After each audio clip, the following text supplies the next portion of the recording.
संकल्प बोल के हम तो निकल पड़े, हर द्वार खोल के गगन कहे विजयी भव।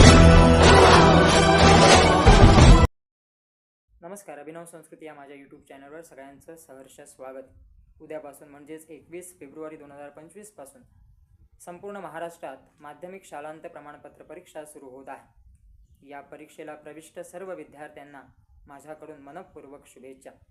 या परीक्षेला सामोरे जाताना कोणत्या गोष्टी महत्त्वाच्या आहेत त्याविषयी आपण चर्चा करणार आहोत।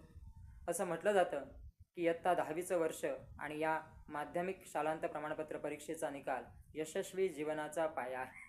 इयत्ता 1ली पासून इयत्ता 10वी पर्यंत आपण जी मेहनत घेतलेली आहे त्याचं खरं मूल्यमापन याच शालांत परीक्षेच्या निकालावरून होणार आहे। त्यामुळे या परीक्षेला सामोरे जाताना प्रामाणिकपणा अत्यंत महत्त्वाचा आहे। त्याचबरोबर कोणत्या गोष्टी या परीक्षेच्या अनुषंगाने महत्त्वाच्या आहेत त्याविषयी आपण आज या व्हिडिओतून चर्चा करणार आहोत। सर्वप्रथम परीक्षेला सामोरे जाताना ज्या ठिकाणी आपला बैठक क्रमांक आहे किंवा ज्या ठिकाणी आपली बैठक व्यवस्था केलेली आहे त्या केंद्रावर आपण वेळीच उपस्थित असणं अत्यंत महत्त्वाचं आहे। त्याचबरोबर आपलं हॉल तिकीट आणि परीक्षेला आवश्यक असणारं तेवढंच साहित्य आपल्यासोबत असावं।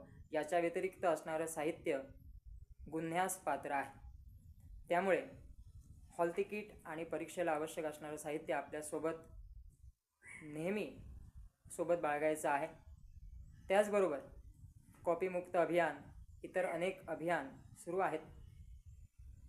त्यामुळे अशा कोणत्याच प्रकाराचा आपण अवलंब करायचा नाही, जेणेकरून आपली शाळा, आपले आईवडील किंवा आपली मेहनत याला कुठेतरी डाग लागेल। त्यामुळे अतिशय प्रामाणिकपणे या परीक्षेला आपण सामोरं जायचं आहे। हॉल तिकीट आणि आपली बैठक व्यवस्था याबाबत सूचनांचं तंतोतंत पालन करायचं आहे। इयत्ता 10वीचं वर्ष बऱ्याचदा अपेक्षांचं ओझं घेऊन येतं। आईवडिलांच्या, शाळेच्या आपल्याही अपेक्षा असतात। त्यामुळे आपण बऱ्याचदा अतिशय ताण घेऊन अभ्यास करतो किंवा अतिशय टेन्शन घेऊन त्या परीक्षेला सामोरं जातो। असं करू नका। माध्यमिक शालांत प्रमाणपत्र परीक्षा या परीक्षेला सामोरे जाताना कोणत्या गोष्टी अत्यावश्यक आहेत त्याविषयी आपण चर्चा करणार आहोत। यशस्वी जीवनाच्या अनुषंगाने ही माध्यमिक शालांत प्रमाणपत्र परीक्षा अत्यंत महत्त्वाची आहे। त्यामुळे या परीक्षेला अत्यंत प्रामाणिकपणे आपण सामोरे जाणार आहोत, हे लक्षात ठेवावं। परीक्षेला अगोदर 1 तास, अर्धा तास परीक्षा केंद्रावर उपस्थित राहून आपली वर्गखोली किंवा बैठक व्यवस्था कुठे आहे हे पाहणं आपली जबाबदारी आहे। उशीर होतो आणि त्यानंतर धावपळ होते, त्यानंतर अतिरिक्त परीक्षेचा ताण आपल्या डोक्यावर येतो। असं न करता परीक्षा केंद्रावर वेळीच अगोदर 1 तास किंवा अर्धा तास पोहोचणं आपलं कर्तव्य आहे। त्याचबरोबर प्रत्येक दिवशी परीक्षेला जाताना आपल्यासोबत हॉल तिकीट आणि परीक्षेला आवश्यक असणारं साहित्य तेवढंच सोबत असणं गरजेचं आहे। त्याच्या व्यतिरिक्त कोणतंही साहित्य नेऊ नये। वर्गात आपण आपल्या बेंचवर बसताना आपल्या आजूबाजूला बेंचवर कोणते कागद किंवा काही लिहिलेलं असल्यास तात्काळ पर्यवेक्षकाच्या लक्षात आणून देणं ही आपली जबाबदारी आहे।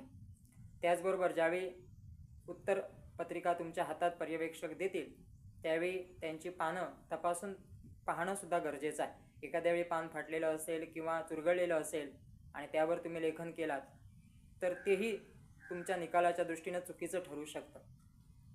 त्याचबरोबर रायटिंग पॅड परीक्षागृहात नेण्यास मनाई आहे। त्यामुळे ते आपल्यासोबत कॅरी करू नये। जेवढं साहित्य आवश्यक आहे तेवढंच सोबत न्यावं। या परीक्षेला आपण प्रामाणिकपणे सामोरे जाणार आहोत, कारण आपण गेले वर्षभर त्यासाठी मेहनत घेत आहोत आणि या मेहनतीचं फळ योग्य मिळण्यासाठी आपण अतिशय शांतपणे, कोणताही तणाव डोक्यावर न घेता या परीक्षेला सामोरे जाणार आहोत।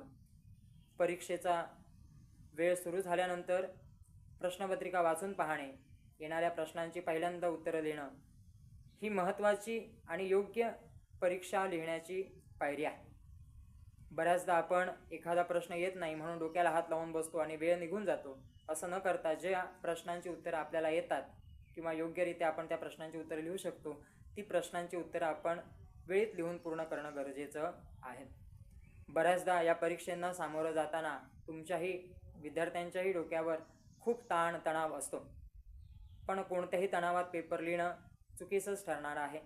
त्यामुळे अतिशय बिनधास्त अगदी मोकळेपणाने पेपर लिहा.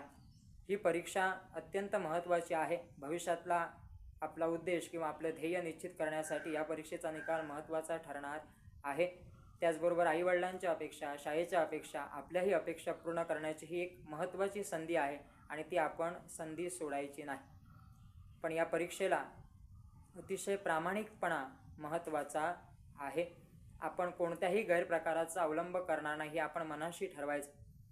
बऱ्याचदा ज्यावेळी आपण परीक्षा देण्यासाठी आपल्या बैठक व्यवस्थेकडे जाऊ, तिथे त्या वर्गात बघा, आपल्या बेंचच्या आजूबाजूला बघा, एखादा कागद पडलेला असेल किंवा कुठेतरी लिहिलेलं असेल तर ते तात्काळ पर्यवेक्षकांना कळवा, जेणेकरून तुमच्यावर कोणताही चुकीचा आरोप होणार नाही. ही परीक्षा आपल्या भविष्याचा वेध घेण्याच्या दृष्टीने अत्यंत महत्त्वाची आहे. बऱ्याचदा बरीच मुलं वाहनं चालवतात. या परीक्षेच्या कालावधीत जे प्रविष्ट विद्यार्थी आहेत त्यांनी वाहनं चालवणं टाळा, जेणेकरून कोणताही अपघात होणार नाही आणि वर्षभर केलेली मेहनत फुकट जाणार नाही. याही गोष्टींकडे आपण लक्ष द्यायचं आहे. ही परीक्षा अत्यंत महत्त्वाची परीक्षा आहे. तुम्ही गेले वर्षभर मेहनत करत आहात, त्याचं फळ तुम्हाला निश्चित मिळणार आहे.